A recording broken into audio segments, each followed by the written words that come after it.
नमस्कार। आज महाराष्ट्रातल्या जनतेशी संवाद साधताना महाराष्ट्र राज्याचा उद्योगमंत्री म्हणून मला मनापासूनचा आनंद होतोय। वर्ल्ड इकॉनॉमिक फोरमसाठी महाराष्ट्र राज्याचे मुख्यमंत्री आदरणीय एकनाथ शिंदे साहेबांच्या नेतृत्वाखाली आम्ही या ठिकाणी आलेलो आहोत। वर्ल्ड इकॉनॉमिक फोरमचे 2 दिवस संपलेले आहेत आणि उद्योगमंत्री या नात्यानं महाराष्ट्रातल्या जनतेला आणि विशेषतः युवा पिढीला सांगताना मला मनापासूनचा आनंद होतोय की आजपर्यंत जेवढे इंडस्ट्रियलिस्ट महाराष्ट्राच्या भूमीमध्ये आले नाहीत, जेवढे एमओयू झाले नाहीत, तेवढे एमओयू आदरणीय एकनाथ शिंदे साहेब, मुख्यमंत्री देवेंद्रजी आणि उपमुख्यमंत्री अजितदादांच्या नेतृत्वाखाली करताना आम्हाला मनापासूनचा आनंद होतो। आपल्याला माहितीच आहे की काही वेळा आरोप प्रत्यारोप आणि बदनामी याच्या पलीकडे जाऊन काही लोकांना उद्योग उरलेले नाही आणि महाराष्ट्र राज्याचे मुख्यमंत्री आदरणीय एकनाथ शिंदे साहेबांनी याचं उत्तर देत असताना या सगळ्या प्रश्नाची उत्तरं, या सगळ्या प्रेस कॉन्फरन्सची उत्तरं आम्ही विकास करून देऊ अशा पद्धतीचं आश्वासन महाराष्ट्राच्या जनतेला दिलेलं होतं। कालपासूनच महाराष्ट्र पॅव्हिलियनचं उद्घाटन झाल्यापासून या पॅव्हिलियनमध्ये येण्याचा उद्योजकांचा ओघ जो आहे तो बाकीच्या देशातील पॅव्हिलियनपेक्षा जास्त आहे, हे देखील मला सांगताना आनंद होतोय। कालचा जर आपण विचार केला तर ओमानचे उद्योगमंत्री यांनी आदरणीय मुख्यमंत्री महोदयांची भेट घेतली। ओमानच्या देखील अर्थव्यवस्थेमध्ये महाराष्ट्राचा फार मोठा वाटा असू शकतो, म्हणून ओमानची इंडस्ट्री आम्ही महाराष्ट्रामध्ये आणू इच्छितो अशा पद्धतीची ती भेट होती। यूएईचे वित्तमंत्री देखील माननीय मुख्यमंत्री महोदयांना भेटले। साऊथ आफ्रिकेचे मंत्रालय सल्लागार हे देखील आदरणीय मुख्यमंत्री महोदयांना भेटले। दक्षिण कोरियाचे माजी उपपंतप्रधान आणि आता योंगी प्रांताचे गव्हर्नर किम डोंग जुआन हे देखील आदरणीय मुख्यमंत्री महोदयांना भेटले आणि या सगळ्यांनी एकच महत्वाची गोष्ट सांगितली की देशाचे पंतप्रधान नरेंद्र मोदी साहेबांच्या नेतृत्वाखाली महाराष्ट्र राज्य विकासात्मक अतिशय चांगल्या पद्धतीनं घोडदौड करते अशा पद्धतीच्या शुभेच्छा त्यांनी महाराष्ट्र सरकारला दिल्या। 16 तारखेला जे एमओयू झाले ते आयनॉक्स एअर प्रोडक्ट या कंपनीबरोबर झाले, ज्याचे एमडी सिद्धार्थ जैन आहे। 25,000 कोटीचा हा एमओयू महाराष्ट्र सरकारबरोबर त्यांनी केलाय, उद्योग विभागाबरोबर केलाय। बीसी जिंदाल यांनी 41,000 कोटीचा एमओयू हा उद्योग विभागासोबत केलेला आहे। जेएसडब्ल्यू स्टील रायगडमध्ये 25,000 कोटीची इन्व्हेस्टमेंट करते, त्याचा देखील एमओयू झाला। एबी इन बेव 600 कोटीचा एमओयू काल या ठिकाणी करण्यात आला। गोदरेज बरोबर 1,000 कोटीचा एमओयू काल झालेला आहे आणि अमेरिका स्थित टाटा कंपनी जी आहे त्याचा 10,000 कोटीचा एमओयू हा काल या ठिकाणी करण्यात आला आणि काल 16 तारखेला 1,02,600 कोटी रुपयाचे एमओयू त्याची 100% अंमलबजावणी महाराष्ट्रामध्ये केली जाईल अशा पद्धतीचे काल 16 तारखेला करण्यात आले। आज 17 तारखेला देखील अदानी ग्रुपचे सर्वेसर्वा गौतमभाई अदानींनी आदरणीय मुख्यमंत्री एकनाथ शिंदे साहेबांची भेट घेतली। त्यांनी देखील 50,000 कोटीची इन्व्हेस्टमेंट महाराष्ट्रामध्ये करण्याचा निर्णय घेतलाय डेटा सेंटरमध्ये आणि या डेटा सेंटरचं वैशिष्ट्य असं आहे की 50% हरित ऊर्जेवर चालणार हे डेटा सेंटर आहे।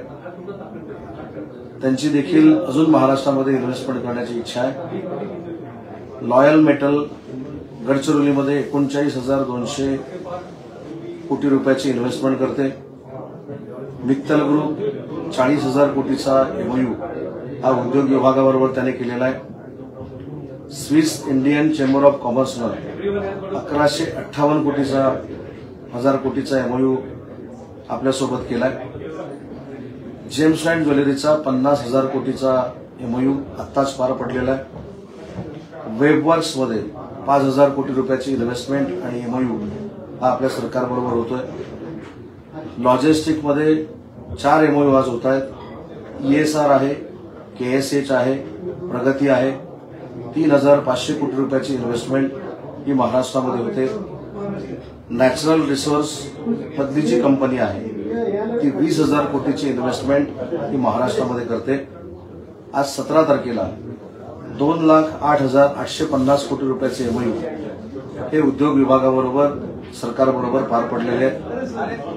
18 जानेवारीला उद्या सुरजागड इस्पात 10,000 कोटी, कालिका स्टील 900 कोटी, मिलानियन स्टील 250 कोटी, हुंडाई मोटर्स 7,000 कोटी आणि ALU टेक कतार 2,075 कोटी आणि क्रिस्टल स्टील 8,600 कोटी असे उद्या 28,825 रुपयाचे 1,000 कोटीचे MOU उद्या होणार आहेत.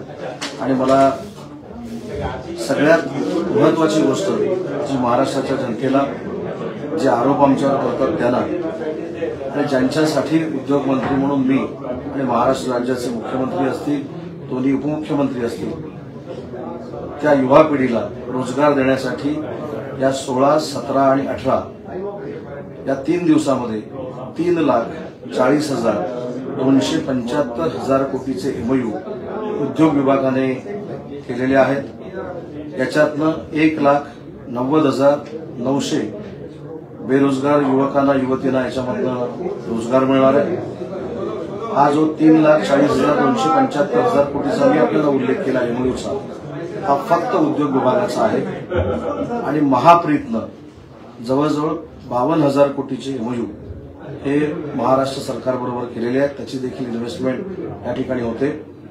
आणि उद्योग विभागाचे 3,40,275 अधिक 50,000 कोटी म्हणजे जवळजवळ 4 लाख कोटीच्या जवळ आज उद्योग विभाग आणि महाराष्ट्र शासन हे डावोसला येऊन MOU करण्यामध्ये यशस्वी झालेलं आहे. मला इथे सांगताना दुसरा मनापासूनचा आनंद आहे.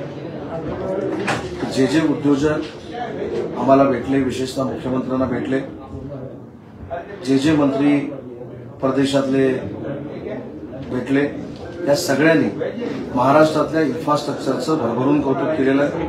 त्याच्यामध्ये MTHL आहे, समृद्धी महामार्ग आहे, नवी मुंबईचं एअरपोर्ट आहे.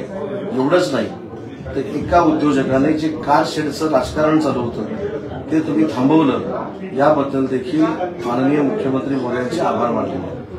आणि म्हणून हे जे काही MOU झालेले आहेत हे एवढ्यामुळेच झाले की महाराष्ट्राच्या जनतेच्या सरकारला असलेल्या सदिच्छा, महाराष्ट्र सरकारवर असलेलं प्रेम, महाराष्ट्र सरकारच्या बाबतीत असलेली भावना, यामधूनच जवळजवळ 4 लाखाचे MOUs आज आम्ही डावोसमध्ये करण्यामध्ये यशस्वी झालो. मला या पत्रकार परिषदेच्या माध्यमातून काँग्रेसचे नेते पृथ्वीराज चव्हाण साहेबांना मनापासून धन्यवाद द्यायचे आहे की काल परवा ज्या पत्रकार परिषदा झाल्या त्याचं उत्तर मला असं वाटतं की एका मोठ्या मनानं पृथ्वीराज चव्हाण साहेबांनी दिलेलं आहे. त्यांनी पत्रकार परिषदेमध्ये असं सांगितलं डावोसला किती लोक गेली याच्यावर राजकारण करण्यापेक्षा डावोसमधनं किती लोकांनी आउटपुट आणला महाराष्ट्राच्या जनतेसाठी हे आम्ही जाहीर करणं आवश्यक आहे. आणि त्याच्यामुळेच असे नेते देखील उद्योजकांना निमंत्रित करत असताना राजकारण आणत नाही, त्याबद्दल मी त्यांना मनापासून धन्यवाद देतो. आणि काही लोकांनी अलायन्समधल्या असलेल्या काही लोकांनी त्यांच्यासोबतच्या त्यांचा हा आदर्श घ्यावा ही देखील विनंती करतो. आणि म्हणूनच त्यांनी जो प्रश्न विचारलेला होता की डावोसला जाऊन काय आउटपुट मिळणार आहे, तर वेदांता फॉस्कॉन गेला, एअरबेस गेले, हे गेले, ते गेले. मी 1 वर्षापूर्वी असं सांगितलेलं होतं आमच्यामुळं कुणी गेलेलं नाही, परंतु आमच्यामुळं गेले असे राजकारण करणाऱ्यांना 1 वर्षामध्ये त्याच्यापेक्षा दुप्पट इन्व्हेस्टमेंट आणून आम्ही सकारात्मक उत्तर देऊ आणि त्यांना आम्ही त्यांची जागा दाखवू. आज त्याच्यामध्ये महाराष्ट्राच्या जनतेच्या आशीर्वादानं माननीय मुख्यमंत्र्यांच्या नेतृत्वाखाली, दोन्ही उपमुख्यमंत्र्यांच्या नेतृत्वाखाली आम्ही यशस्वी झालेलो आहोत.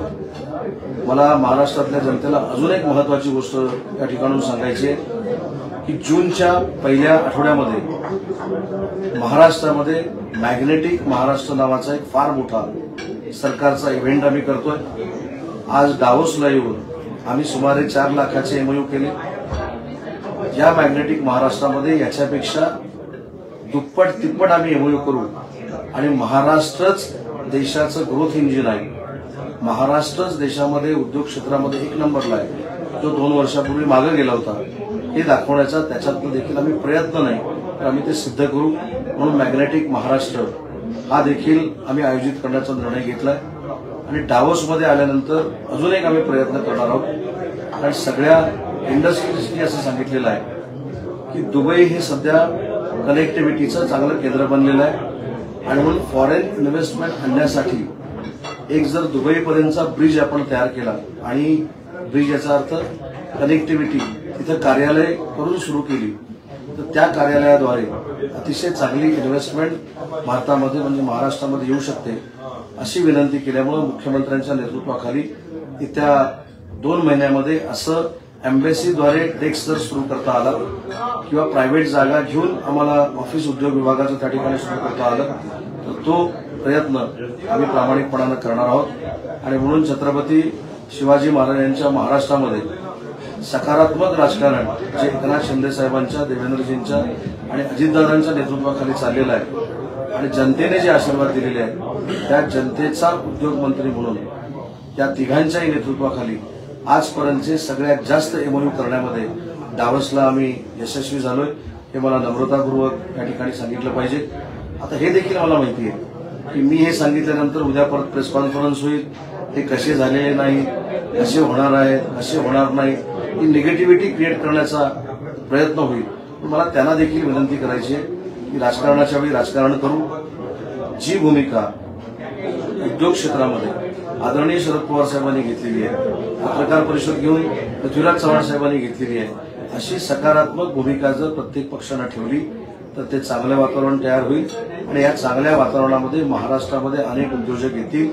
परंतु काही लोकांना टीका करणं, बदनामी करणं, सगळ्या गोष्टीला अपशकुन करणं हीच सवय असल्यामुळं माझी त्यांना विनंती किती मान्य होईल मला माहीत नाही. परंतु महाराष्ट्राच्या जनतेच्या जोरावर, महाराष्ट्राच्या जनतेच्या आशीर्वादाच्या जोरावर आम्ही नक्की यशस्वी झालेलो आहोत.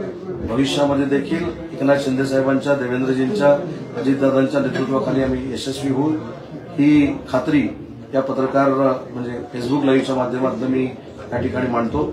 आणि उद्या देखील एमओयू झाल्यानंतर 21 तारखेला आमची सगळी टीम महाराष्ट्रामध्ये येणार आहे. आणि म्हणून परवा जी काही फार मोठी शंका व्यक्त केली गेली की सरकारचा खर्च किती झाला, कोण कोणाच्या पैशाने गेले, कोण कुठे गेले, कोण काय गेले, याची सगळी उत्तरं की मी स्वतः उद्योगमंत्री या नात्यानं भारतामध्ये आल्यानंतर, महाराष्ट्रात आल्यानंतर मी देणार आहे. आणि उद्या देखील ज्यावेळी सगळे एमओयू संपतील त्यावेळी ठोक एमओयू किती झाले ते देखील पुन्हा एकदा आम्ही जाहीर करू. आज फेसबुक संवादच्या माध्यमातून मला आपल्याशी बोलता आलं, आपण माझ्याशी संवाद साधला, त्याबद्दल मी मनापासून आपल्याला सगळ्यांना धन्यवाद देतो. आणि महाराष्ट्राच्या भल्यासाठी, महाराष्ट्राच्या विकासासाठी शिंदे, फडणवीस आणि अजित पवार सरकार काम करेल हा आपल्याला शब्द देतो आणि थांबतो. धन्यवाद.